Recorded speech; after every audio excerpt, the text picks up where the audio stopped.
Bonjour tout le monde, j'espère que vous m'entendez bien. Couper les sons. Bienvenue au Parlement, pour ceux qui sont présents ici dans la salle. Il y a une petite résonation suite aux gens qui sont aussi dans notre réunion et qui sont physiquement présents ici dans la salle. Mais on continue, donc bienvenue dans le Parlement. J'espère que vous êtes tous et toutes en bonne santé dans cette situation quand même remarquable. Voilà, on a le temps jusqu'à 2 heures, donc 14 heures cet après-midi. Et en étant président de la commission spéciale Congo passé colonial, je voulais organiser cet événement en continuation, en fait, après la réunion et l'événement que vous avez organisé le 24 septembre dans le Parlement bruxellois, où j'étais présent aussi comme président, où j'ai aussi pris la parole. Donc, ce n'est pas la première fois qu'on a l'opportunité de mener et de continuer notre dialogue, et ça ne sera pas la dernière fois non plus. Voilà, donc le Parlement bruxellois vous avez présenté un rapport et j'ai pris la parole dans le Parlement bruxellois, mais quand même, je voulais continuer la conversation entre nous et encore réagir à quelques points que vous avez abordés dans le rapport. Pour rappel, parce que je n'imagine pas que tout le monde qui est présent aujourd'hui était présent dans le Parlement bruxellois. Donc, pour rappel, la mission de la Commission spéciale Congo passé colonial. Donc, première chose, je suis sûr qu'on ne peut pas sous-estimer l'importance de cette commission. Donc, c'est la première fois dans l'histoire belge que le Parlement se montre vraiment prêt à assumer le passé colonial, 60 ans après l'indépendance du Congo. Comme vous savez, la Commission a une ampleur très très large, donc on examinera le colonialisme au Congo, Rwanda et Burundi et l'État indépendant du Congo, mais on examinera aussi le rôle et la responsabilité des institutions belges, comme l'Église, comme la monarchie, mais aussi le rôle de certaines entreprises qui étaient actives à l'époque. Donc, c'est en fait beaucoup plus large qu'une recherche historique. Le but principal, l'objectif principal de la commission, c'est un but politique. Donc, on essaiera de formuler des réponses à des questions très très sensibles, mais aussi très urgentes. Que doit être notre discours officiel sur la colonisation? Est-ce que la Belgique doit offrir ses excuses, oui ou non? Est-ce qu'il faut des compensations, oui ou non? Que fait-on du colonialisme dans l'espace public, de la restitution, le colonialisme dans l'enseignement? Et que fait-on du lien entre le colonialisme et l'intolérance, le racisme et la discrimination, la xénophobie d'aujourd'hui? Donc la Commission ne regarde pas seulement vers le passé, mais également vers le futur. Évidemment, donc c'est un contexte politique, parce que le but, l'objectif est principalement politique. Donc ça veut dire qu'on agit dans un contexte politique avec les rapports de force qu'on connaît tous et toutes dans le Parlement. Au Parlement, donc au sein des groupes politiques, il y a une volonté d'avancer et de mettre des pas considérables. Mais à l'autre côté, vous savez tous et toutes que notre mission n'est pas par tout le monde accueillie favorablement, parce qu'on va assumer ce qui est quand même une vérité douloureuse, et ce sera sans doute aussi une confrontation inconfortable avec une certaine période, avec le passé de notre pays. Donc on s'attend, et moi personnellement je m'attends à une certaine nervosité, mais on verra comment ça déroulera. Mais la commission et le but de la commission aura sans doute aussi besoin d'un soutien public. Peut-être pour vous donner un état de lieu, on est où exactement aujourd'hui? Donc, très vite après l'établissement de la commission parlementaire a décidé de désigner un groupe d'experts qui doit nous fournir un premier rapport introductif qui contiendra quand même aussi des recommandations sur le contenu, mais aussi sur la méthodologie. Donc, comme vous savez, il y a deux objectifs principaux qu'a fait la Belgique dans sa passé colonial, quelle est la responsabilité de nos institutions, mais il y a aussi un volet réconciliation. Comment agir, comment assumer un avenir, un autre avenir, les relations entre les différents pays, mais aussi la réconciliation ici en Belgique. Donc le groupe d'experts est en train de rédiger ce premier rapport. Ce n'est pas du tout facile, suite au contexte qu'on connaît tout. Donc la situation Covid-19 n'a certainement pas aidé. Entre autres, c'est aussi un groupe multidisciplinaire. Donc on a vraiment choisi d'avoir une méthodologie très innovante, parce que ce n'est pas seulement la mission qui est unique pour l'Europe, pour en fait le monde entier, mais c'est aussi la méthodologie qu'on a définie, qu'on a identifiée, qui est très très innovante. Donc on a décidé, on a voulu d'inclure quelques représentants des organisations de la diaspora dans ce groupe d'experts. On a aussi voulu d'inclure des experts, pas seulement des Belges, mais aussi les experts venant de l'étranger. Donc c'est un groupe multidisciplinaire, pas seulement des historiens, international et, disons, polyvalent, voilà, dans la composition du groupe d'experts. La rédaction du premier rapport est dans une phase, est dans une dernière phase en fait, et les retours que j'ai eus déjà, voilà, sont assez bons et ça sera un rapport sans doute qui nous aidera beaucoup dans la suite de nos travaux. Ce qui va se passer après que le premier rapport est prêt, on aura une présentation publique dans le Parlement de ce premier rapport. Donc tout le monde sera capable de suivre la présentation et le débat parlementaire et la conversation parlementaire en direct. Voilà, donc les parlementaires seront ou auront l'opportunité de poser des questions, on aura un débat. Ensuite, on aura aussi un débat sur la méthodologie et sur l'organisation des auditions publiques. Et en fait, ça sera la partie majeure de notre travaux, parce que ce qu'on veut faire avec la commission parlementaire, c'est écouter et entendre et impliquer tous les interlocuteurs possibles pour arriver aux conclusions de notre mission. Donc, ça prendra sans doute beaucoup de temps et la dernière phase de la commission spéciale sera évidemment le débat politique. Donc, que faire avec toutes ces recommandations, tous les témoignages, que faire, quelles sont les conclusions à tirer, les conclusions politiques à tirer. Et ça sera vraiment la dernière phase. Donc, en principe, pour notre travail, on a un an, mais c'est prolongeable et personnellement, je crois que oui, on sera dans une situation dans laquelle on devra prolonger les délais.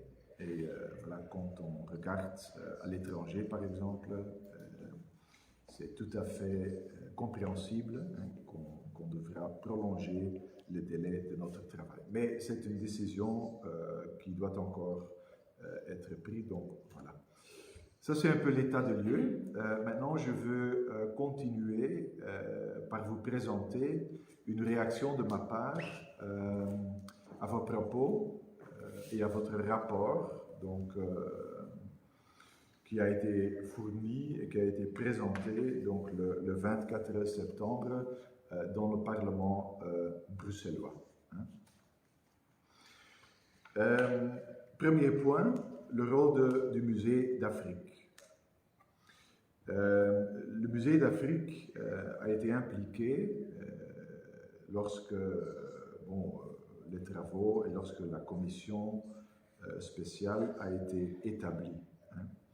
Évidemment, le musée d'Afrique est contesté, et ça je comprends très bien, c'est un symbole de l'époque coloniale, donc je comprends les sensibilités. En même temps, c'est aussi un centre d'expertise avec une connaissance scientifique qui peut être absolument utile pour notre travail. Dans la phase préparatoire de la commission spéciale, la recommandation et l'avis du musée d'Afrique a été discuté au sein de la commission spéciale. Et c'est important à vraiment souligner que les parlementaires ont aussi sollicité autres avis dans leur réseau, avec leur background. Donc l'avis du musée d'Afrique, c'était un avis, c'était qu'un élément dans l'identification et dans la décision sur notre méthodologie. Et en fait, c'est ce qu'on voit très clairement quand on regarde la mission de la commission, qui est publiée sur la site web de la Chambre. Donc, les documents sont tout à fait publics. On voit que l'avis du musée de l'Afrique n'a pas été repris par la méthodologie, par les documents d'établissement de la commission même. Il y avait un rôle, donc l'avis du musée d'Afrique, par exemple, pour vous donner un exemple, a présenté un groupe d'experts, de 20 experts, sans que la diaspora soit impliquée donc, dans ce cockpit, dans ce groupe d'experts. On a voulu de ne pas suivre cette recommandation spécifique, donc on a voulu d'inclure depuis le début quelques représentants des organisations de la diaspora. On a aussi voulu souligner que c'est donc beaucoup plus qu'une recherche historique, mais qu'il y a une mission beaucoup plus large, une mission politique, ce qui, pour nous, est aussi important que la recherche historique. Pendant les travaux du groupe d'experts, le musée a fourni un rôle du secrétariat, comme la Chambre l'a fait d'ailleurs. Donc voilà, il y avait un soutien logistique. Donc le rôle futur du musée sera examiné dans la commission parlementaire. Ça, là-dessus, je veux être très clair, comme par exemple la coopération entre le musée et la société civile, les comités comme le COMRAF. Donc sans doute, ça sera discuté au sein de la commission parlementaire. Deuxième point, le 24 septembre, j'ai entendu beaucoup entre vous qui ont dit on a vraiment besoin d'une action concrète. Et je me rends compte que les attentes autour de la commission sont vraiment très élevées, et ça je comprends très bien parce que nous tous, et vous, mais moi aussi, on a longuement attendu une telle initiative. L'ambition est clairement définie dans les documents parlementaires, donc ça veut dire qu'on montre une certaine ambition. Mais en même temps, je veux aussi vous expliquer ce qu'on ne va pas faire, parce que ça c'est aussi important, pour bien cadrer la mission et les objectifs de la commission parlementaire. Ce n'est pas une commission d'une lutte contre le racisme ou contre la discrimination. Hein. C'est une commission Congo, passé colonial, mémoire coloniale, qui va, hein, parce que c'est essentiel, important, et ça se trouve dans la mission parlementaire, qui va aussi examiner le lien entre le passé colonial et la discrimination et le racisme aujourd'hui. Hein. Et le racisme et la discrimination, vous, les Belges, les Afro-descendants, le subissez au quotidien.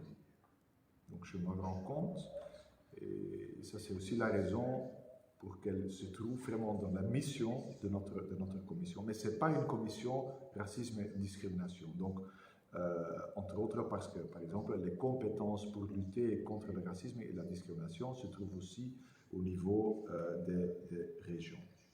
Mais sans doute, le débat sera visible au sein des travaux de la commission. Maintenant, je parle comme député écologiste, donc député jaune, mais dans notre programme, il y a une très grande sensibilité, hein, une sensibilité que notre groupe parlementaire va aussi montrer et va rendre visible pendant les travaux de la commission parlementaire. Par exemple, l'importance des praktijktesten, tests de terrain, tests de situation pour lutter contre la discrimination, par exemple, au marché immobilier, hein, et au marché du travail. Le Black Lives Matter Movement, hein, donc le mouvement Black Lives Matter, ça sera sans doute un élément qui va jouer pendant les travaux de la commission. Beaucoup d'entre nous ont été présents dans les événements, dans les actions du Black Lives Matter. Moi, j'y étais à Ostende le 7 juin. Il y a encore autres mesures à prendre, comme augmenter la diversité chez la police, augmenter ou renforcer les sanctions contre la discrimination. Mais donc, comme j'ai dit, beaucoup se retrouvent aussi dans les régions. Donc, il y a autre niveau dans notre pays compliqué qui doivent prendre une action, et c'est vraiment une commission Congo passé colonial. Donc c'est important, je crois, à souligner. Point 3, des visites de travail, visites de terrain de la commission spéciale. Donc on a voulu mener quelques visites de terrain avec la commission spéciale, parce que on se rend compte que ça ne doit pas être un exercice qui s'enferme ici dans le bâtiment, dans le Parlement. Donc, il y a des opportunités comme aujourd'hui, donc un dialogue, une conversation à mener avec vous et avec autres, mais il y a aussi des visites de terrain. Malheureusement, on n'a pas pu exécuter ces visites de terrain suite à la situation Covid. Donc, on a dû annuler quelques visites qui ont été déjà planifiées. Par exemple, une promenade coloniale à Bruxelles. Ça a été décidé par la Commission, mais malheureusement, on a dû l'annuler. Point 4, comment impliquer la diaspora, hein, et la société civile. C'était aussi une préoccupation que vous avez abordée le 24 septembre. Donc, il y a plusieurs réponses. Hein.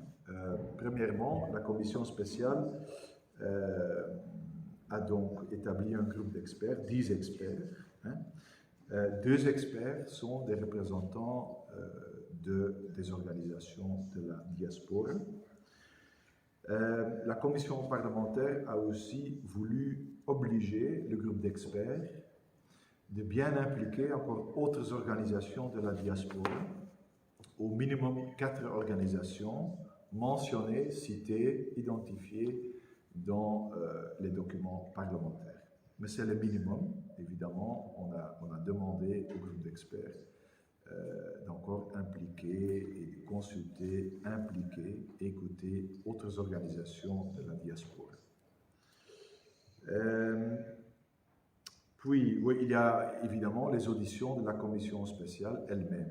Donc, après le premier rapport, comme j'ai dit, on va organiser beaucoup d'auditions et c'est tout à fait clair qu'on va inviter la diaspora au Parlement pour nous dire quelles sont les préoccupations, quelles sont les attentes de notre travail parlementaire, de la commission spéciale.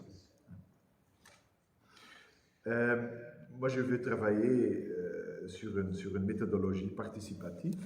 Je crois que c'est important de vous laisser le temps de s'organiser et de faire vivre notre travail parlementaire. Point 5, oui, ce sont quelques petits points encore que j'ai bien notés et que j'ai bien repris donc, de votre rapport. Voilà, le fait que c'est très important d'avoir beaucoup d'attention pendant le processus pour vos frustrations soit historiques, soit très actuelles. L'importance d'éviter le paternalisme dans notre travail parlementaire et aussi dans notre méthodologie. Le rôle du Musée d'Afrique, mais ça, on a déjà abordé. Mais aussi le rôle des Beaux-Arts, Africalia. Il y a quelques commentaires qui ont été faits dans votre rapport là-dessus.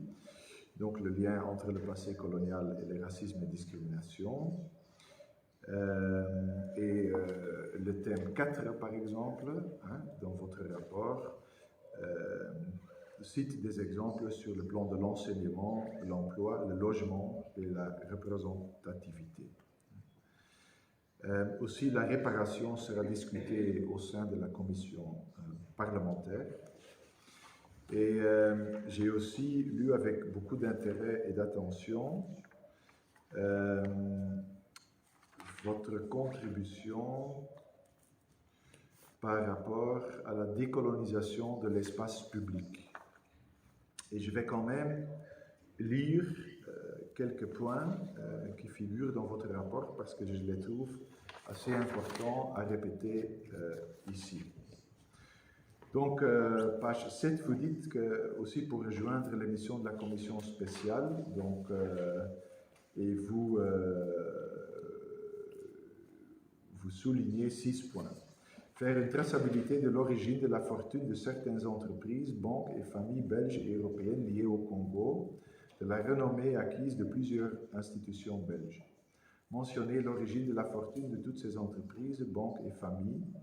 Quitter la famille royale et de la donation royale. Rendre accessible à tous toutes les archives susceptibles de contenir des informations précieuses. Au même titre que la restitution des artefacts, il faut inventorier toutes les zones de provenance des objets et connaître les crimes et abus y perpétrés. Inventorier les parties du Congo où les contraintes, travail forcé, crimes et massacres ont été perpétrés en vue d'une réparation. Reconnaître les crimes d'exploitation et prévoir les dédommagements. Ce sont des recommandations que vous faites, que j'ai bien notées. Voilà, donc je veux m'arrêter ici, dans un premier tour, et je suis tout à fait prêt de répondre à vos questions et à vos remarques. Donc la parole est à vous.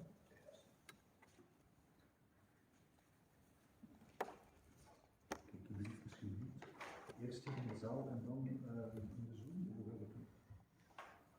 Up to you. Donc, Vous avez la parole si vous voulez intervenir. Il y a aussi. Zeg misschien dat eerst de mensen in de zaal gaan reageren en dat dan de mensen hun handje kunnen opsteken in de Zoom als ze het woord willen. Kun je dat zeggen? Maar ze kunnen niet het woord vragen. Est-ce qu'il y a un modérateur entre vous? Pas vraiment. Non. Non? C'est déjà arrangé. Dan ga ik me even.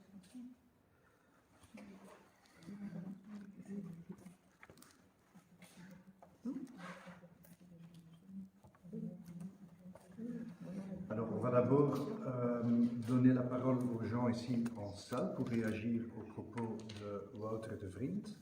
Ensuite, si vous voulez, dans la réunion Zoom, si vous demandez la parole, vous pouvez vous servir de la petite main bleue. Je vois qu'un participant a déjà bien trouvé le bouton en question. Et on vous donnera la parole ensuite. Quelqu'un, monsieur, madame? Oui, Madame Dubois. Alors, c'est bien par le Zoom, je vais vous donner l'occasion d'allumer votre micro, allez-y. Ah, c'est moi. Oui.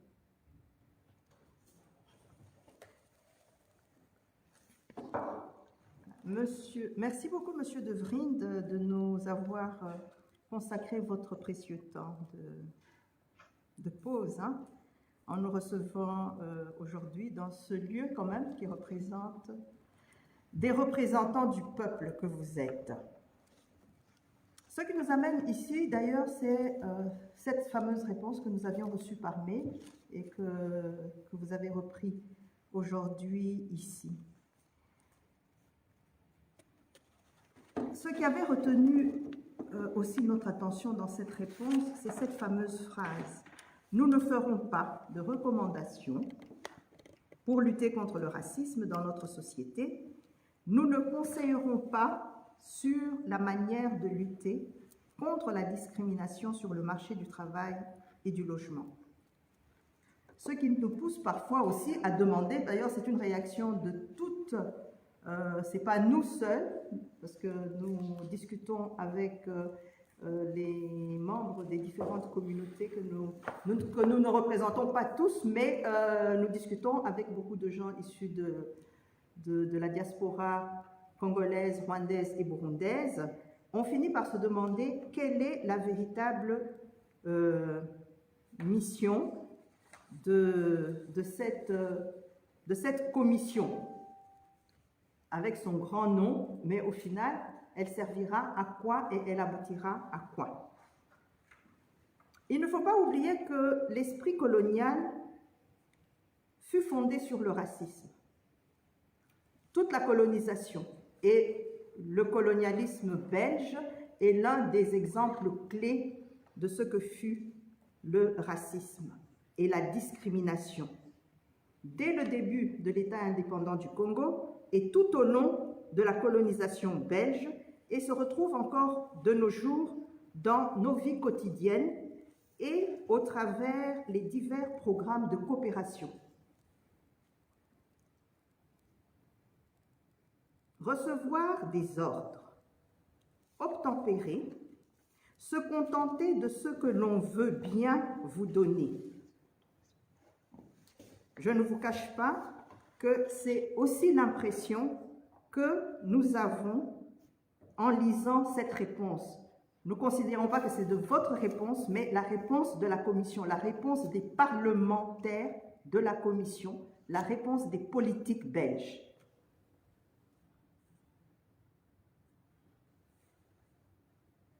Une réponse qui rejoint, ce que je viens de dire, cette réponse rejoint en fait l'esprit de cette commission.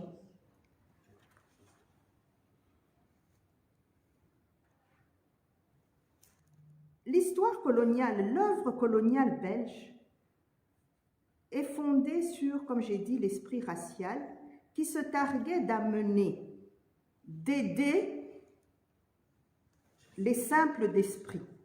Nos parents, nos arrière-grands-parents étaient répertoriés comme des simples d'esprit qu'il fallait aider à atteindre la civilisation. Des textes qu'on retrouve d'ailleurs dans différents écrits. Nous sommes ici au Parlement, il suffirait d'aller dans les archives parlementaires pour retrouver les débats parlementaires et de lire les propos des politiques belges avant et même après les indépendances de nos pays pour s'en rendre compte. Et d'ailleurs, ces simples d'esprit, on les retrouvait encore, on les comparait entre eux pour dire qui était plus élevé que l'autre et ainsi de suite. ce qui a aussi provoqué des tensions qui perdurent jusqu'aujourd'hui dans nos pays. Et nous demandons alors si vous parvenez à réaliser que vous avez opté de définir dans votre propre langage toutes les modalités de termes, de soins et de réparation. Parce qu'on est en dehors de tous les programmes, hein. Oui, même si on va nous consulter, mais tous les termes ont été définis, toutes les modalités ont été définies et les réparations ont déjà été définies. Et puis vous entrez ou vous n'entrez pas. Et à nous de tout accepter. Dans son discours du 30 juin, d'ailleurs, ce sera bientôt la commémoration de son assassinat, Patrice Lumumba disait, entre autres, « Qui oubliera qu'à un noir on disait « tu », non certes comme à un ami, mais parce que le « vous », honorable, était réservé au seul blanc. Nous avons connu la loi, que la loi n'était jamais la même selon qu'il s'agissait d'un blanc ou d'un noir, accommodante pour les uns, cruelle et inhumaine pour les autres. Il serait anormal aujourd'hui qu'aujourd'hui les choses puissent se perpétuer en occultant le fondement des problèmes que nous rencontrons encore aujourd'hui et qui entretiennent ces multiples frustrations. Le racisme reste la base de la colonisation, reste la base de nos frustrations encore aujourd'hui. Et nous dire que non, on abordera le racisme, mais reste pour nous quand même un problème très fondamental et il faudra absolument qu'à un moment, dans cette commission, ce problème soit ouvertement abordé, mis à l'ordre du jour, pas au travers des voies détournées, mais mis à l'ordre du jour. C'est notre petite contribution, parce que même lorsque vous dites que vous travaillez, il ne faut pas oublier que nous, cette démarche, c'est une démarche de la diaspora mécontente de ce qui a été fait. Et c'est nous qui venons chaque fois frapper à votre porte. Pour le moment. Voilà, c'est un peu, avant de passer aux questions, ce que nous avions préparé. Ce que nous nous sommes partagés, et les autres vont continuer.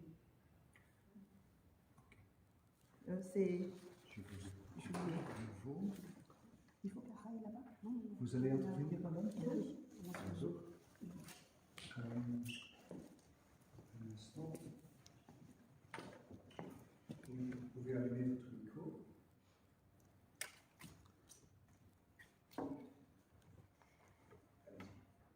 Bonjour à tous, toutes. Merci au président de la commission passé coloniale Rwanda, Congo, Burundi pour sa présence et son temps. Aujourd'hui, ce jour, on l'avait demandé depuis un certain temps et le voilà.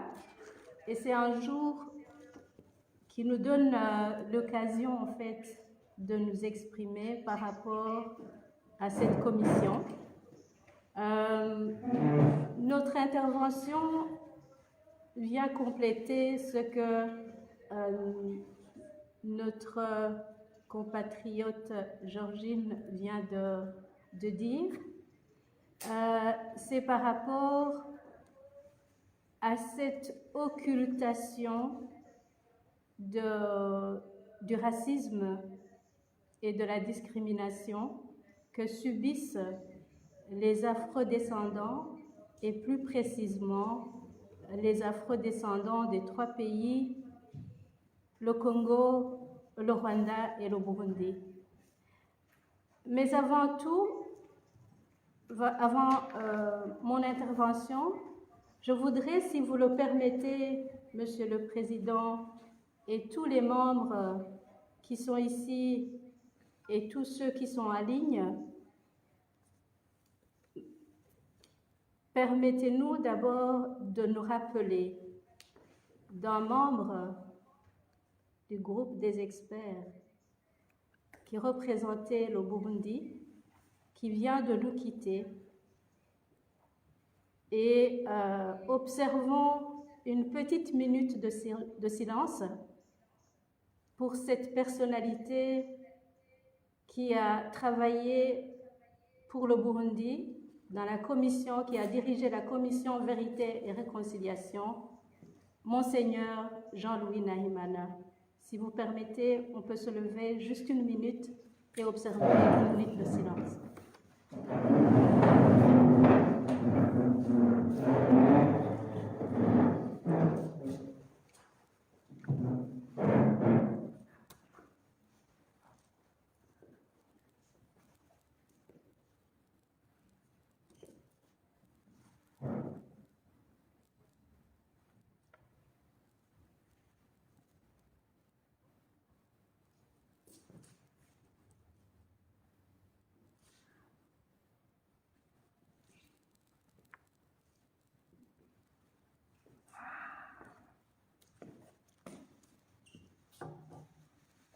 Je vous remercie.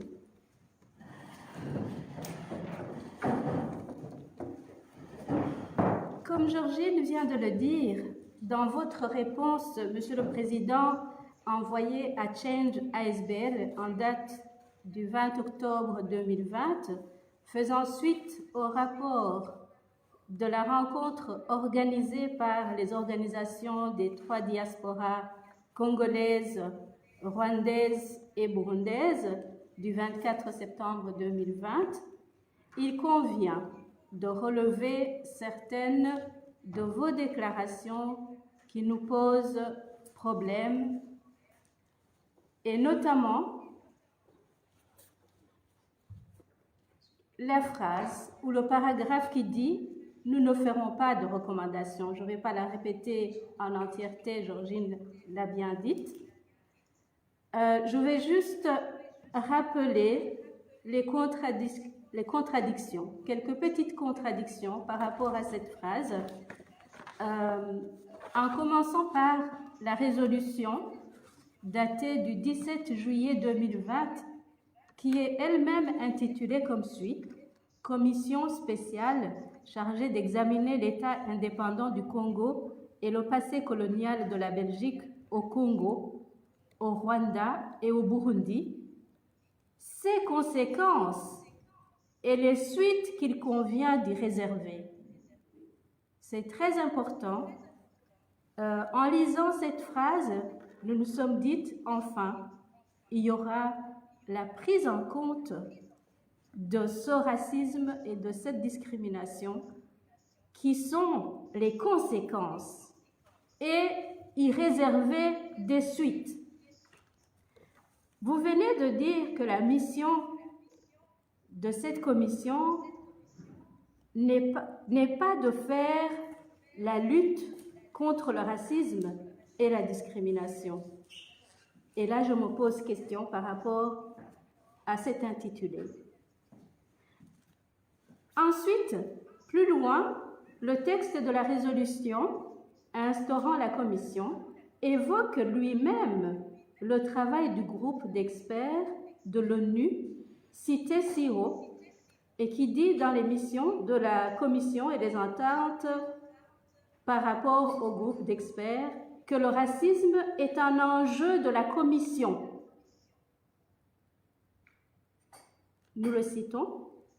Vu le rapport rédigé par le groupe de travail d'experts sur les personnes d'ascendance africaine du Conseil des droits de l'homme des Nations Unies, le 14 août 2019, après sa visite en Belgique, donc cette commission institue, conformément à l'article 21, alinéa 2 du règlement, une commission spéciale chargée d'examiner l'État indépendant du Congo et le passé colonial de la Belgique au Congo, au Rwanda et au Burundi, ses conséquences et les suites qu'il convient d'y réserver. Je reprends en fait le même texte parce qu'il a été accompagné à l'introduction qui parlait de la visite du groupe des experts des Nations Unies ici en Belgique et qui était centré spécialement sur le racisme. Et le racisme comme conséquence du passé colonial belge. Donc, vous constatez qu'à chaque fois, les conséquences de ce passé colonial, ainsi que les suites qu'il convient d'y réserver, reviennent dans les textes même de la résolution. Et dans la mission de cette même commission, il a été mentionné ce qui suit. En ce qui concerne les événements du passé colonial belge pour l'État indépendant du Congo et le Congo belge, le Rwanda et le Burundi, les experts indiqueront dans leur rapport quels sont les points de vue historiques sur lesquels il existe un consensus parmi les historiens, en particulier sur les violations des droits humains, le racisme et la ségrégation institutionnelle, la violence structurelle, le travail forcé, l'exploitation économique. Quelles sont les questions actuelles et futures les plus importantes dans ce domaine de recherche universitaire? Donc c'est bien mis dans les textes, mais j'ai l'impression qu'il y a une sorte d'occultation de ce qui a été même rédigé dans le texte de la résolution. Et le texte continue, la mission. Dans quelle mesure ces idées sont traduites dans le programme d'enseignement actuel? Objectif de réussite. Dans quelle mesure ces idées sont vulgarisées? Dans quelle mesure les idées incorrectes du passé, en particulier les simplifications, les mythes, les généralisations et les enjolivements, sont encore répandus? Ça, c'est partant du texte de la résolution. À part cela, le rapport de la Fondation Roi-Baudouin sur les discriminations ciblant les Belges d'origine congolaise, rwandaise et burundaise en 2017, ce rapport date de 2017, on y parle aussi du lien passé colonial et racisme, spécifiquement négrophobe aujourd'hui. En outre, deux événements importants furent aussi à la base de la création de cette commission. Il s'agit de la lettre du roi Philippe adressée à la RDC, à son homologue M. Tshisekedi, lors de son 60e anniversaire de son indépendance, et dans laquelle le roi des Belges a présenté ses plus profonds regrets pour les blessures infligées lors de la période coloniale belge au Congo. Une autre chose importante, le mouvement Black Lives Matter, vous en avez parlé tout à l'heure, avec comme slogan « Ce pays est à nous aussi ». Une manifestation contre le racisme et les violences policières qui a réussi à réunir 10 000 participants à Bruxelles. Les associations ont demandé que cessent les discriminations et les injustices ancrées dans notre société. Je citerai à titre d'exemple quelques victimes récentes comme Lamine ou Moïse Bangoura, 27 ans, décédé des suites d'une intervention musclée de la police de Rousselard. Âgé de 27 ans, cet homme-là était sous le coup d'une expulsion pour ne pas avoir payé son loyer depuis plusieurs mois.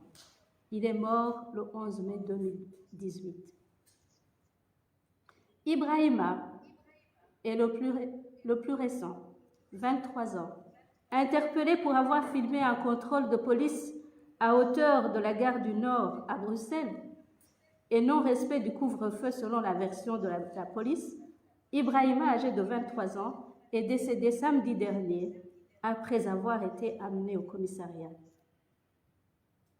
Au vu de tout ce qui précède, Monsieur le Président, Comment pouvez-vous dire que la commission décolonisation ne va pas s'occuper du présent et de l'avenir et que son seul et unique souci serait d'analyser le passé? Je dis bien du présent et de l'avenir parce que le racisme aujourd'hui, la discrimination, c'est ça qui est gangréné dans la société et qui fait que la diaspora insiste sur cela. Quel serait ce passé qui ne prépare pas l'avenir en passant par le vécu des diasporas aujourd'hui et qui est la conséquence directe de ce passé colonial? Comment réconcilier les Belges et les diasporas congolaises, burundaises et rwandaises sans une mise en place d'un plan national de lutte contre le racisme systémique, voire même institutionnel, ainsi que toutes les formes de discrimination? Voilà, nous vous remercions. Merci. Quelqu'un ici souhaite reprendre la parole? Ah, tous, ok, très bien. Monsieur, Madame.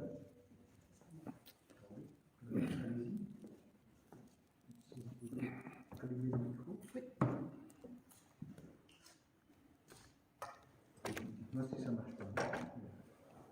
Ici, ça marche. Voilà. Geachte heer Wouter de Vriend. Ik zal u aanspreken in het Nederlands. Ik dank u voor deze gelegenheid om ons hier uit te nodigen om ons te kunnen horen over deze gevoelige context.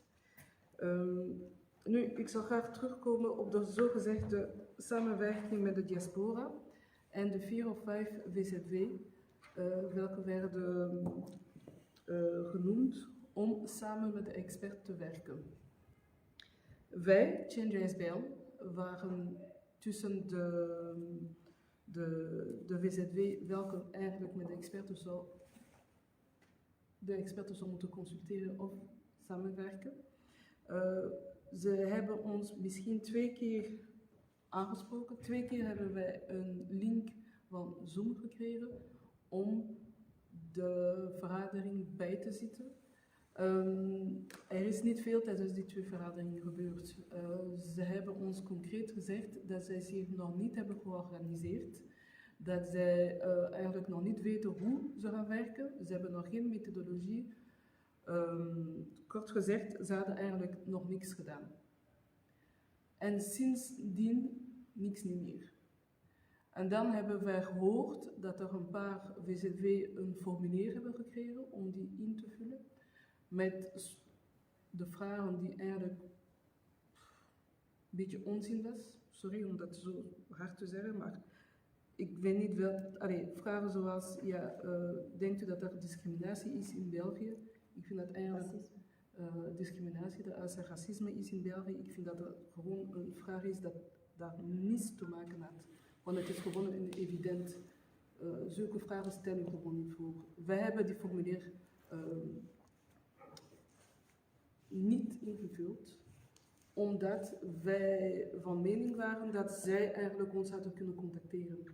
Om samen die formulier eigenlijk te doen. Om samen te kijken wat voor vragen, wat moeten wij vragen aan de diaspora, zij zijn niet, ik weet niet hoe zij dat allemaal in elkaar hebben gedaan, maar zij kunnen niet zeggen dat zij eigenlijk die rapport, of wat ze dan ook aan het doen zijn, samen met de diaspora hebben gemaakt. Dat is niet waar.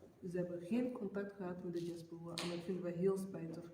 We horen sinds vorig jaar dat zij telkens een datum hebben om een rapport in te leveren, maar we weten niet eens wat er in het rapport gaat komen, we weten niet eens over wat zij hebben gewerkt, wat is hun methodologie, wat zijn de thema's die daar in die rapport zijn teruggenomen. We hebben daar eigenlijk geen enkele idee. We zijn niet eens op de hoogte van die expert, wie doet wat. We zijn daar niet op de hoogte. We weten wel dat de verantwoordelijke mevrouw Gilles Matthijs is, of Matthijs Julian is, maar voor de rest geen idee.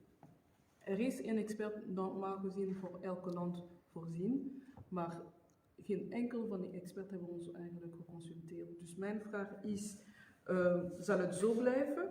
gaan we telkens elkaar eigenlijk contacteren via mail omdat u iets hebt gezegd of omdat de expert iets heeft gezegd en we zijn daarmee niet akkoord en we gaan dan terug via mail en dan komen we hier terug in het parlement om dan daarover te debatteren. Ik vind dat dat eigenlijk geen manier is van werken. Er moet een echte methodologie voorkomen en ze zijn verplicht, wat mij betreft, om contact met ons op te nemen en met ons samen te werken. Ze kunnen dat niet doen zonder de diaspora te consulteren. Dat is gewoon niet normaal. Dat waren mijn punten. Ja, dank u wel.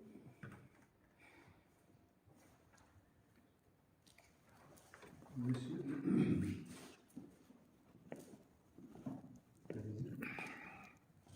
Oui, encore une fois, bonjour et merci de nous accorder ce temps pour qu'on puisse...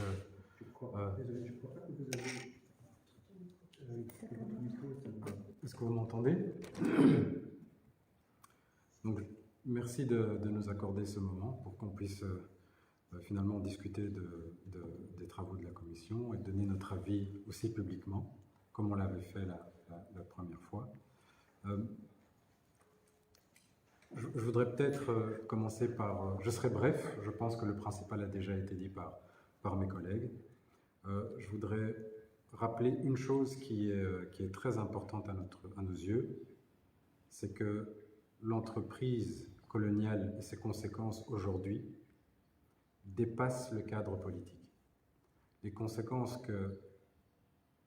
de cette colonisation, telle qu'elle a été entreprise au Burundi, au Congo et au Rwanda, et les conséquences que nous subissons tous les jours dans différents pans de la société, dépassent le cadre politique et encore plus les clivages politiques.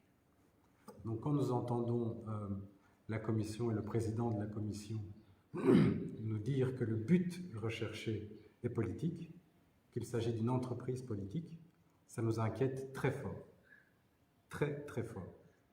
Parce que la couleur politique n'a absolument rien à voir avec ce que nous vivons tous les jours. Donc il faut que ce soit bien compris et que ce soit bien intégré, parce que ça dépasse complètement les clivages politiques, ce pourquoi nous sommes là aujourd'hui. Ça, c'est la première chose, le premier appel, et pourtant, ce n'est pas la première fois qu'on pose ce problème, qu'on l'explique clairement. Et encore aujourd'hui, on nous dit que le but est politique. Alors, nous comprenons que dans la composition des membres de la Commission, il y ait une représentation des différentes couleurs politiques, mais le débat, le but recherché, ne doit pas être terni par le marchandage politique. Et ça, c'est une énorme inquiétude que nous avons. Un autre rappel que je souhaite exprimer ici, c'est au niveau du périmètre qui est analysé. On nous a parlé d'une commission au Congo, mais je voudrais aussi rappeler que les pays qui ont subi cette colonisation, évidemment comprennent le Congo, mais il y a le Burundi et le Rwanda également. Donc il ne faut pas oublier ce périmètre-là. Donc quand on parle de commission Congo, alors qu'on sait qu'effectivement il y a 3 pays qui sont concernés, 4 avec la Belgique, ça nous paraît réducteur et ça illustre un risque que le périmètre ne soit pas abordé correctement, mais c'est aussi un risque dans les solutions qui seront dans le résultat du travail de cette commission. Par la suite, donc comme je le disais, je pense que le principal a été dit par mes collègues. Je voulais aussi rappeler que la méthodologie qui est appliquée par la Commission, de ce que l'on voit de l'extérieur, est problématique pour nous. Nous pensons que l'entreprise coloniale implique évidemment la Belgique, le Congo, le Rwanda et le Burundi, qui sont donc les parties concernées, et les afrodescendants. Et pourtant, ces parties concernées n'ont pas été impliquées dans la conception, la mise en place de la Commission. Donc le paternalisme dont on parlait tout à l'heure, qui était criant pendant la colonisation, on le voit encore aujourd'hui dans la mise en place de cette commission. Pour nous, il est complètement absurde de solliciter, par exemple, les représentants des diasporas, alors que le travail de la commission a déjà débuté. Nous faisons partie des personnes concernées. Nous sommes concernés à part entière. Et pourtant, on nous demande de répondre à des formulaires qui ont été conçus sans nous consulter. On nous demande d'intervenir dans un processus qui a débuté, dont la mise en place, dont la conception a été faite sans nous. Donc le risque pour nous est que cette histoire soit revue ou analysée sans nous, alors que nous sommes tout aussi concernés que les autres parties. Donc c'est un problème que nous tenons à rappeler. Et donc le fait qu'il n'y ait aucune inclusion, ou que l'inclusion superficielle arrive tardivement dans le process, fait que le risque que le résultat de cette commission soit tel qu'attendu, soit à la hauteur des enjeux, est très faible. Nous sommes très inquiets et nous tenions à rappeler notre inquiétude par rapport à déjà la mise en place de la commission. Pourtant, à entendre ce qu'on a entendu de la part de la commission aujourd'hui, on pourrait croire que tout se passe correctement, que la méthodologie est correcte, qu'on sait où est-ce qu'on va, alors que justement notre inquiétude est que nous ne savons rien de ce qui se passe. Nous ne savons pas quel est le planning. Déjà, le timing, la période qui a été proposée, dire qu'on va analyser l'entreprise coloniale dans les 3 pays, ses conséquences, en 1 an, déjà c'était une erreur. Donc ça prouve qu'on n'a pas pris le temps d'appréhender la mesure du travail, les enjeux. Si ça avait été correctement, on n'aurait jamais proposé 1 année. Et d'ailleurs, on le voit déjà maintenant, avec le premier rapport qui est posé plusieurs fois. Au début, on nous parlait de dates, de nouvelles dates. Maintenant, on ne sait même pas quand est-ce que ce premier rapport-là va être publié. Et donc, ça nous inquiète fortement. Et c'est pour ça que nous tenions à le rappeler. Donc, cette commission-là n'est pas inclusive. La méthodologie n'est pas claire. On n'est pas au courant de comment est-ce que les experts, par exemple, ont été sélectionnés, alors que ceux-là même qui garantissaient ou qui donnaient plus de chances qu'on dépasse le cadre politique, mais malheureusement, même leur choix, les critères de sélection n'ont pas été publiés. On ne sait pas ce qui s'est passé. Et donc, pour toutes ces raisons-là, nous craignons que malheureusement, le travail de la Commission, malgré ce que nous avons entendu aujourd'hui, ne soit pas à la hauteur des enjeux. Merci.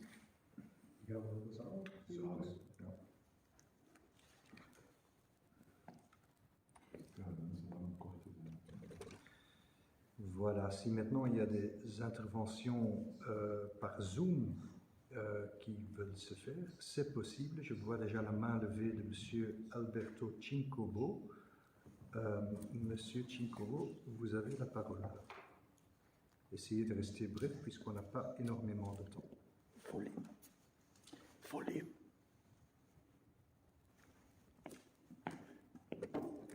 Je peux tourner comme ça, je filme. Ah, oui. Non. Monsieur Cincobo, vous êtes là? Oui, comme ça.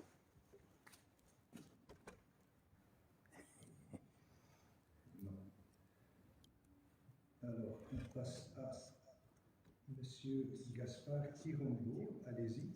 N'oubliez pas d'allumer votre micro. Voilà, vous m'entendez? Oui, parfaitement. Voilà, je m'excuse, je travaille, donc je prends juste Tu peux augmenter les volumes. l'intervention.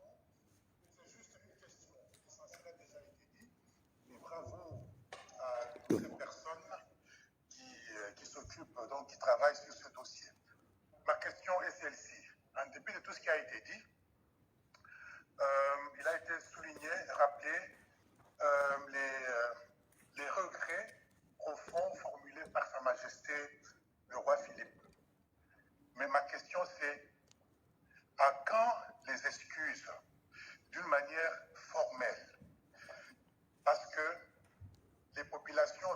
question, c'est des gens qui étaient chez eux, dans un mode de vie qui était le leur, qui vaquaient à leur activité. On peut les juger d'archaïques ou autres, mais c'était leurs activités. Et ces gens ont été tout simplement envahis, attaqués, liés, persécutés, humiliés, tués. Des personnes adultes, des femmes, des enfants. Les familles ont été saccagées, détruites. Et nous avons des séquelles jusqu'aujourd'hui. Quand est-ce qu'on va présenter des excuses d'une manière formelle, je répète, d'autant plus qu'il y a au Congo un gouvernement, au Rwanda un gouvernement, au Burundi un gouvernement. Maintenant, ça dépend de chacun. Quelqu'un peut toujours dire que dans tel pays, ce n'est pas démocratique, dans d'autres pays, ce n'est pas démocratique. Cela, ça ne me préoccupe absolument pas. Du moment qu'il y a des hommes et des femmes dans un gouvernement et qui dirigent l'État, je pense qu'il y a lieu de présenter des excuses. Est-ce qu'il faut des siècles pour cela? L'œuvre ignoble de Léopold II est aussi très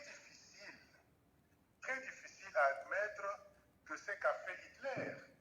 Mais Hitler est toujours rappelé dans les médias, on le condamne, on prend des précautions, ainsi de suite. Mais ce que Léopold II a fait aux populations africaines, mais c'est très très grave. Ça se range au même niveau, c'est des vies humaines. Pourquoi? Parce que ces gens-là, ce sont des Noirs, et donc leur vie compte peu. Non, je pense que si le gouvernement refuse ou hésite à présenter des excuses de manière formelle à ces pays-là, c'est que ce gouvernement pense quelque part qu'ils sont d'une race supérieure et qu'ils n'ont pas à se rabaisser pour s'excuser. Mais en tout cas, aujourd'hui, il est connu que la civilisation n'est pas singulière, mais elle est plurielle et relative. Le fait d'être riche technologiquement, économiquement, ne fait pas des uns des super-humains et des autres de moins humains. Nous demandons qu'il soit présenté des excuses au gouvernement qui représente ces populations-là, les ancêtres des habitants de ces pays aujourd'hui. Je vous remercie. Merci à vous. C'était M. Chikobo, je crois. Donc, M. Tuirambo, est-ce que vous avez déjà posé votre question? Sinon, vous pouvez le faire maintenant. Allô? Oui. Allez-y. Ok, merci beaucoup. Donc, j'appelle tout simplement, j'interviens au nom du collectif burundais sur la décolonisation. Et je voulais seulement rappeler que notre collectif burundais sur la colonisation n'a pas été impliqué comme elle l'aurait souhaité. Et ici, j'ajoute seulement ce qu'a dit Juliette et Gilles, qu'il y a une sorte d'exclusion qui est observée. Et donc, j'aimerais que dans la suite des travaux, que le collectif burundais sur la colonisation soit vraiment impliqué. Et surtout, elle a déjà mis en place des commissions qui travaillent parallèlement parce que, ayant constaté une certaine exclusion, le collectif continue à travailler, mais espérons que son travail sera pris en compte. Et surtout, nous aimerions quand même remercier le vice-président qui avait été présent à notre première conférence et qui a bien rapporté ce que nous souhaiterions, bien que la suite n'a pas été suffisante. Mais aussi, j'aimerais souligner que, vu la situation, comme l'a dit Juliette, que celui qui est le représentant du Burundi dans la commission étant décédé, nous souhaiterions que le Burundi soit vite représenté au niveau de cette commission. C'était surtout ça. Et donc, la suite, quand même, que les Burundais, les Rwandais se sentent aussi impliqués que les Congolais et les Belges. Je vous remercie. Merci beaucoup, monsieur. Alors, j'ai comme en dernier lieu, et puis on va donner la parole à monsieur de Veit. Monsieur Ruegema, allez-y.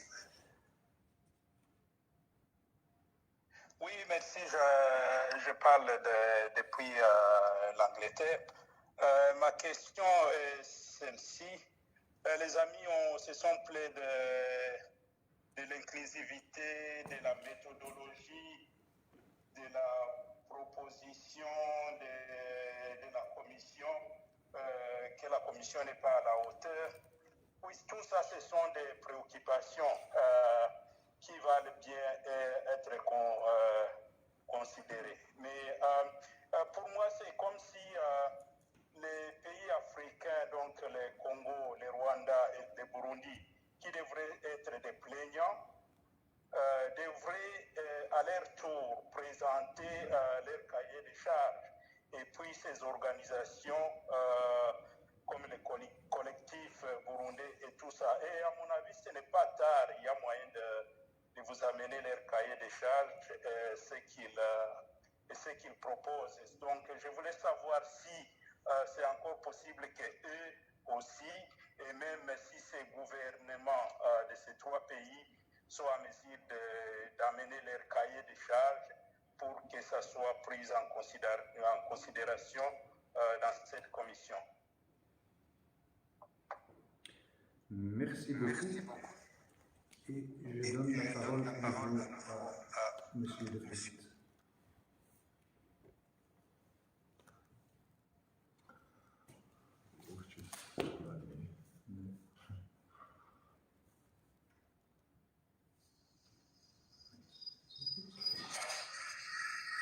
Ok, j'espère que vous m'entendez. Merci pour vos remarques et vos questions, parce que ça m'aidera évidemment beaucoup à proposer une méthodologie pour la suite de nos travaux, parce que les travaux ne sont pas finis aujourd'hui. Au contraire, en fait, la Commission doit encore commencer son travail public avec les auditions et les débats politiques. Donc ça veut dire que tout est encore possible. Ça, c'est un peu le message principal que je souhaite vous donner. Donc, pas tout est idéal et sans doute, on a commis des erreurs. Il y a des choses qui, pouvaient aller mieux. Mais on essaie d'apprendre. Il n'y a pas un scénario parce que l'exercice que la Belgique mène aujourd'hui, c'est unique. Donc, aucun pays a montré le courage que le monde politique belge pour envisager un tel exercice. Ça, c'est quand même aussi important à noter. Donc, s'il y a un point positif, allez, ça doit être ça. Donc, il y a une volonté politique qui n'a jamais été montrée jusqu'à maintenant. Donc, je pense honnêtement que c'est aussi important de souligner ce point positif. Je n'ai pas entendu ça jusqu'à maintenant, mais c'est mon devoir et je vous demande aussi d'avoir une position équilibrée quand vous regardez la Commission. Moi, j'essaie de prendre une position assez modeste, donc je répète encore une fois, sans doute on a commis des erreurs, mais on est en train d'apprendre.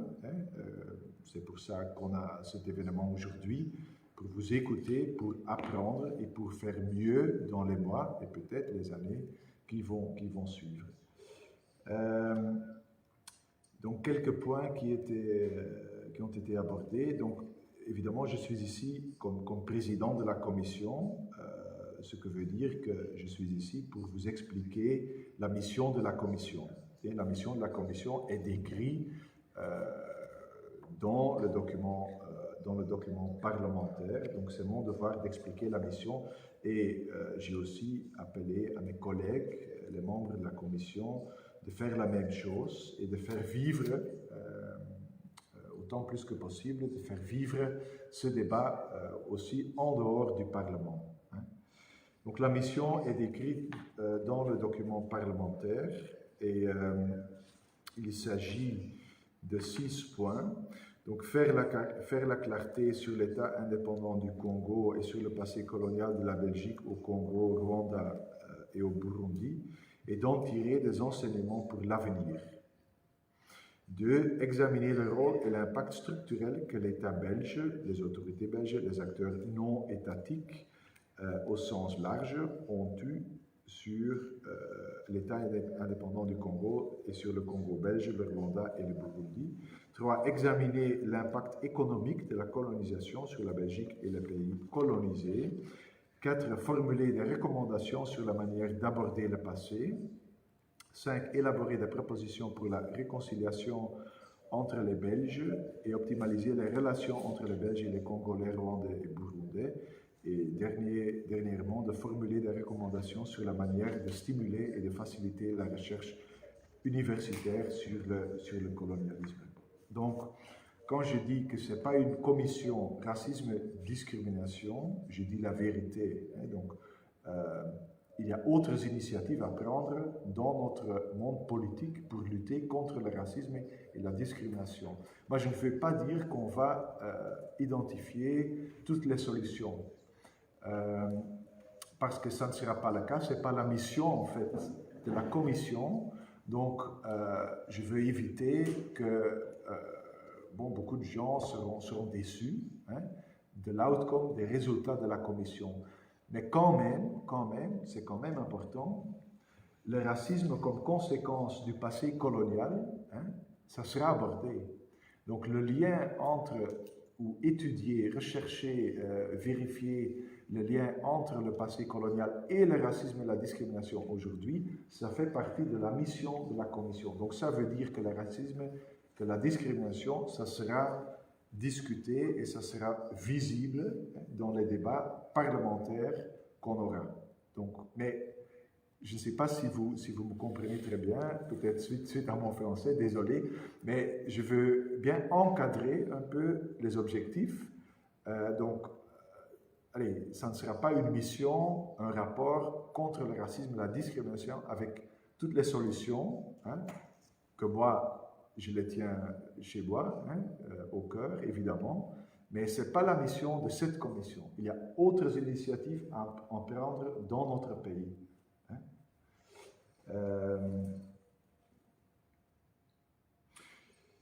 Oui, donc en plusieurs reprises, j'ai quand même mentionné que la commission abordera aussi l'avenir. Donc ce n'est pas seulement le passé, mais certainement aussi l'avenir, et ça figure d'ailleurs dans les textes parlementaires. Oui, il y a une question qui m'était posée en néerlandais, donc maintenant j'ai le confort de répondre en néerlandais, j'espère. Dank u wel. De samenwerking met de diaspora, door de expertengroep. Dus juist dat samenwerking met de diaspora, dat een vraag is die wij hebben gesteld vanuit de parlementaire commissie aan de expertengroep, om dat te doen. Er zijn 4 organisaties echt opgesomd, met wie de betrokkenheid toch wel zeer groot moest zijn.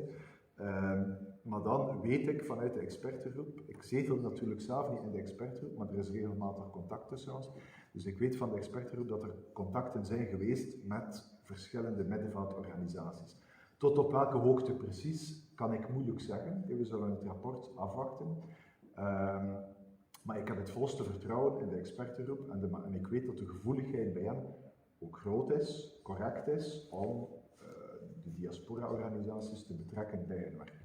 Maar ik hoor wat u zegt, ik heb dat ook genoteerd, dus we gaan zien tot op welke hoogte dat is gebeurd. Maar ik wil ook wel zeggen, het is niet aan de expertengroep zelf om dat proces tot op het bot te gaan voeren. Het zal ook aan de parlementaire commissie zijn om dat te doen. Dus het werk is niet af, integendeel, eigenlijk begint het nog maar. Dus deze conversatie, cette conversation, le timing est parfait, mais j'y reviens. Mais le timing est quand même parfait parce qu'on doit encore établir la méthodologie et le suivi de nos travaux pour les mois et peut-être les années qui vont suivre. Y inclut la participation de la diaspora aux auditions publiques. Ça doit être encore décidé au sein de la commission parlementaire. Donc il y a beaucoup de marge de manœuvre. J'ai noté donc le collectif burundais. On doit veiller que ce collectif est impliqué. Voilà, mais j'y reviens sur Congolais aussi, j'insiste, parce que quand les collectifs rwandais et burundais tirent sur la sonnette, on a l'impression qu'il y a le collectif congolais qui est beaucoup plus impliqué. Non, on est dans les mêmes conditions. C'est bien noté, c'est bien noté. Oui, ça dépasse le cadre politique. C'est vous qui l'avez dit, hein, et en fait, je suis tout à fait d'accord avec vous. Donc ça dépasse le cadre politique parce qu'il y a une attente, il y a une demande qui vit, pas seulement dans le monde politique, hein, mais peut-être beaucoup plus fort encore en dehors du monde politique. Mais ce que je voulais dire, c'est, et ça c'est quand même très important aussi pour vous, que ça sera le monde politique qui doit à un moment donné fournir des réponses aux préoccupations, aux questions urgentes qui vivent chez vous. Donc, allez, ça c'est vraiment le défi pour nous. Maintenant, c'est au monde politique d'assumer. Enfin, parce qu'on a vu dans les années précédentes beaucoup trop de discours vagues, incohérents, incorrects même, hein, par rapport à ce qui s'est passé dans les 3 pays concernés et par rapport à la responsabilité de notre pays. Donc, on a vu beaucoup trop de voilà, choses qui ont été dites qui ne sont même pas correctes. Hein. Donc, le processus sera social, le processus sera mené aussi en dehors du Parlement, mais les conclusions doivent être assumées par les politiques. Ça, c'est quand même notre devoir maintenant. La mise en place de la commission, oui. Et maintenant, ok, c'est mon opinion personnelle, mais on est en train d'apprendre. Hein. Il n'y a pas un scénario, il n'y a pas un script pour un tel exercice, mais personnellement, je crois que c'est très important que les interlocuteurs, y inclut la diaspora, mais il y en a encore autres interlocuteurs, évidemment, les 3 pays concernés par exemple, que les interlocuteurs soient aussi mis en place dans le processus de décision par rapport à la méthodologie depuis les débuts. Et je crois qu'il y a une opportunité parce qu'on aura donc le premier rapport, hein, dans un délai toujours très strict, parce que vraiment c'est une tâche énorme, hein, donc le fait que le délai a été reporté, c'était un reality check en fait, hein, parce qu'on était, je crois, beaucoup trop strict dans nos délais, hein, donc on doit prendre un peu de temps, hein, pour faire vivre cet exercice. Mais ce que moi je vais proposer au sein de la commission et à mes collègues aussi, c'est enfin d'organiser les auditions publiques et les auditions de la diaspora, parce que vous y seriez là, hein, sans doute. Mais ce que nous vous laissons le temps de décider, par exemple, par qui vous seriez représenté au Parlement. Quelle organisation, quelle personne. Hein, je ne crois pas que c'est à nous de prendre cette décision et de faire une sorte de sélection. Hein, donc, voilà, il nous faut une autre manière à procéder et c'est ça ce que je vais défendre au sein de la commission chez mes collègues. Donc sur les délais, oui, vous avez dénoncé la durée fort courte en fait de la mission et vous avez raison, je crois que vous avez raison personnellement et on voit déjà maintenant que pour le premier rapport, il faut beaucoup de temps et c'est tout à fait normal. Donc, il y a un délai d'1 an, hein, mais quand même, dans le texte parlementaire, c'est bien décrit prolongeable. Donc, voilà, on peut prendre la décision de prolonger les travaux. Donc voilà, la mise en place de la commission, on a beaucoup appris. Le choix des experts, c'était un choix politique, donc les partis politiques. Comme ça se fait chaque fois en fait, hein, donc ce n'est pas une nouveauté, mais chaque fois qu'on doit désigner des experts, des organisations à inviter ici au Parlement, c'est un choix politique qui se fait au sein de la commission. Mais comme j'ai dit, hein, je viens de dire qu'on doit apprendre et on doit imaginer une autre manière à procéder pour les semaines, les mois qui suivront. Mais donc le travail n'a pas encore commencé, c'est très important. Le travail parlementaire n'a pas encore commencé. On a décidé de mettre en place un groupe d'experts, mais donc par rapport aux auditions, par exemple, tout doit encore être décidé. Oui, juste pour vous demandez intervenir la à parole. ce niveau-ci, le travail n'a pas encore débuté. C'est au moment où le travail débute que vous comptez les 1 année ou ce temps-ci qui s'est écoulé. Déjà 6 mois écoulés font partie de votre... Ouais. Oui, la question a été demandée ici dans la salle. Donc le délai d'1 an, est-ce que ça a déjà commencé, oui ou non? La réponse est oui. Donc la commission a été établie fin juillet l'année précédente, et donc voilà, il y a 1 an, un délai d'1 an, mais donc le travail, évidemment, où la commission a été établie, j'espère que je suis clair, donc la commission a été établie, mais le travail parlementaire public, donc les débats, les auditions, ça doit encore commencer. Voilà, donc on est ici avec un timing et on est ici, voilà. À quand les excuses? Oui. Je réponds en étant président de la commission. À quand les excuses? Ça fait partie, ou ça fera partie d'une discussion politique. Hein, donc la conclusion, le rapport de notre commission parlementaire, ça sera un rapport des conclusions, des recommandations qu'on fait au gouvernement, ce qui n'évite pas que nous, comme Parlement, on peut aussi prendre position. On peut aussi faire des déclarations, hein, comme conclusion de notre travail. Il s'agit d'une commission parlementaire, donc ce n'est pas le gouvernement qui est ici en train de se pencher sur le passé colonial. Quand le Parlement veut que le gouvernement fasse quelque chose, c'est à nous de le définir dans le rapport et voilà, d'en faire des conclusions. Donc ça fonctionne comme ça. Donc aujourd'hui, je ne peux pas dire autre chose que ça. À quand les excuses, ça fera partie d'une discussion politique. Donc c'est pour ça que le volet politique, allez, ça, donc j'ai bien compris votre remarque que ça doit dépasser le cadre politique, mais les réponses, enfin, doivent être fournies par les politiques, par le monde politique, enfin. Hein, donc, mais c'est ça aussi la difficulté, parce que c'est quoi le monde politique?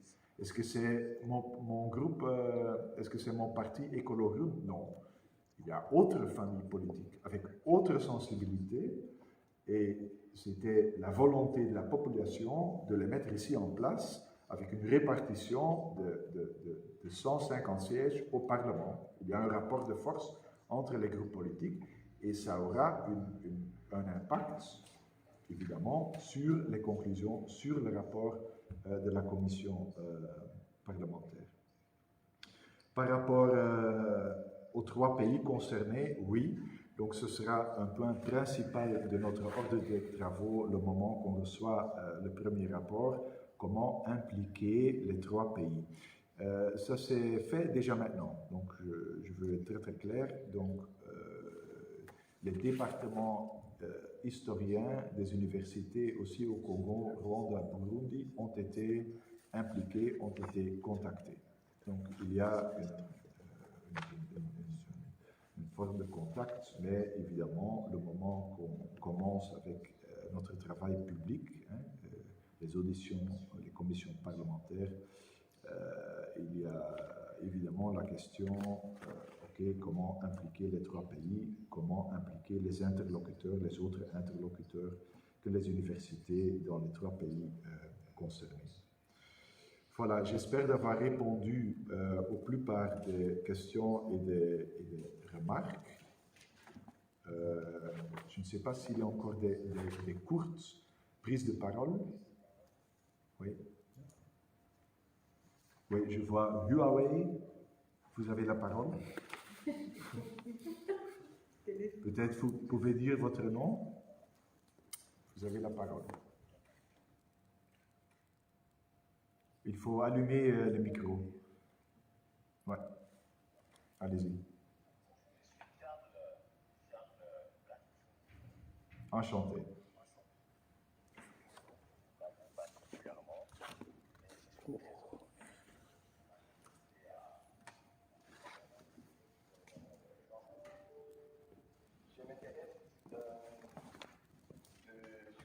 Volume.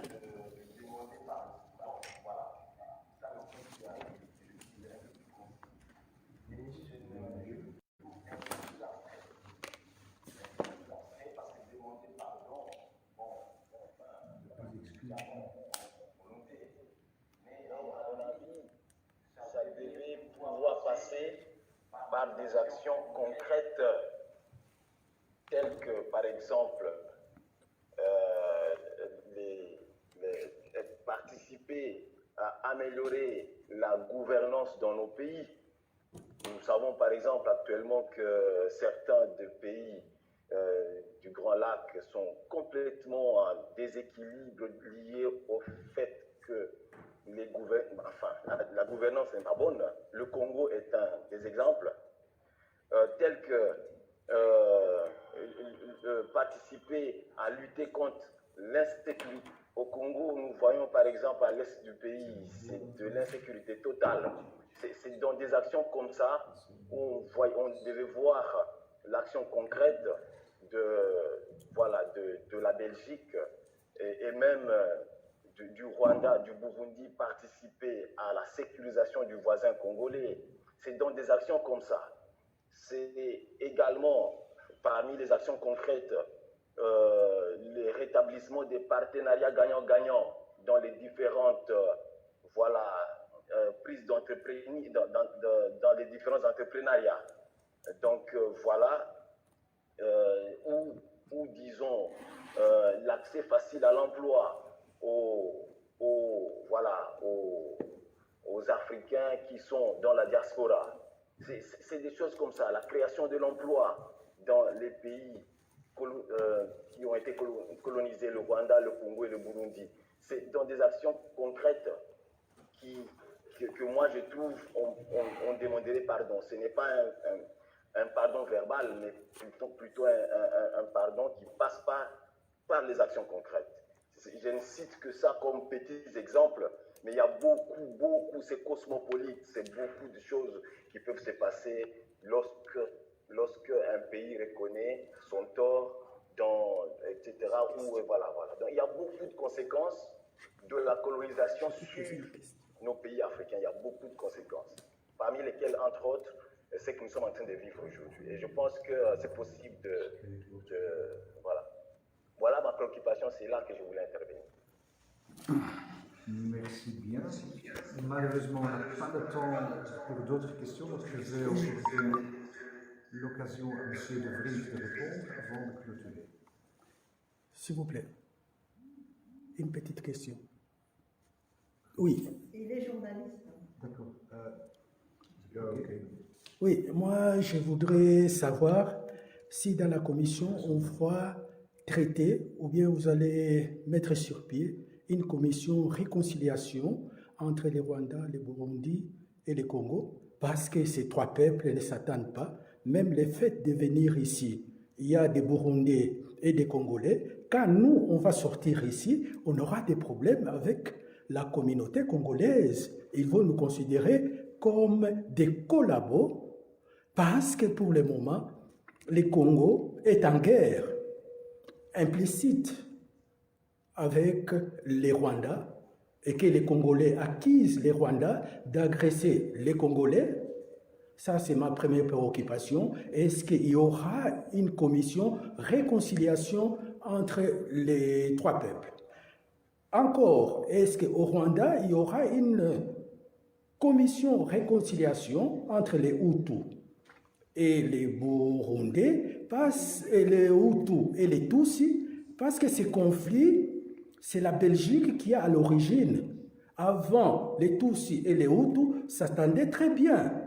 C'est les colons qui a fait des zizanies en disant que le peuple Tutsi est supérieur par rapport au peuple Hutu. Et à partir de ce conflit-là, les Hutus et les Tutsis ne mangent pas sur la même assiette. Est-ce que dans votre commission va traiter tous ces problèmes pour qu'on retrouve la situation qu'on était avant 1994 entre les Tutsis, entre les Burundais, les Congolais et les Rwandais, on vivait en parfaite harmonie. Voilà ma préoccupation. Merci bien. Monsieur le ministre.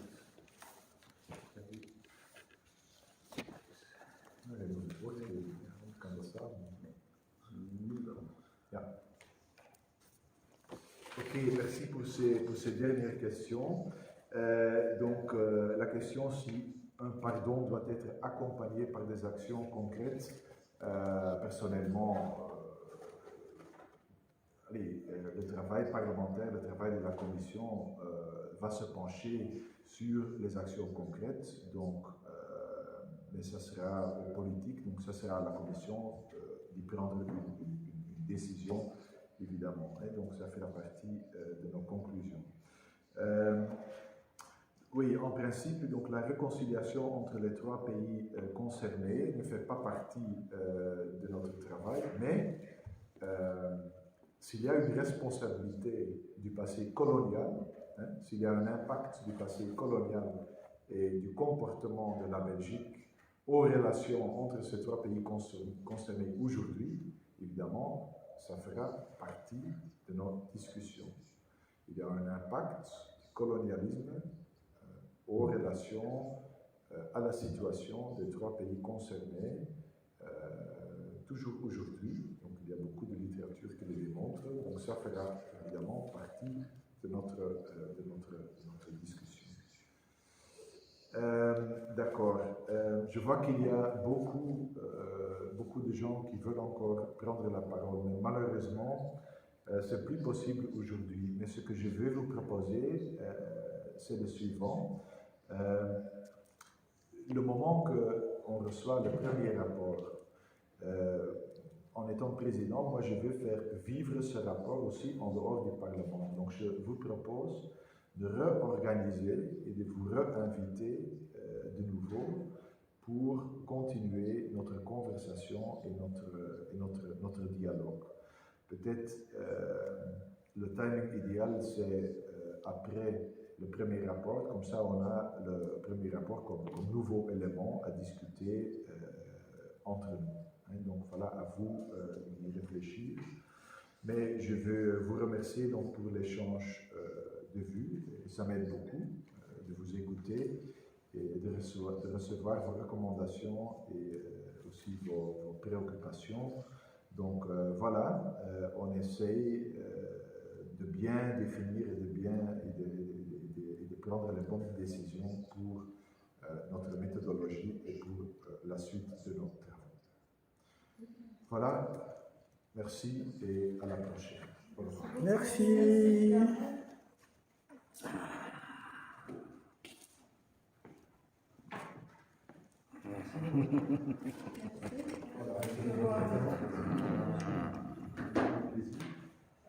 Merci pour l'engagement, mais bon, c'est logique, hein, vous avez beaucoup d'attentes.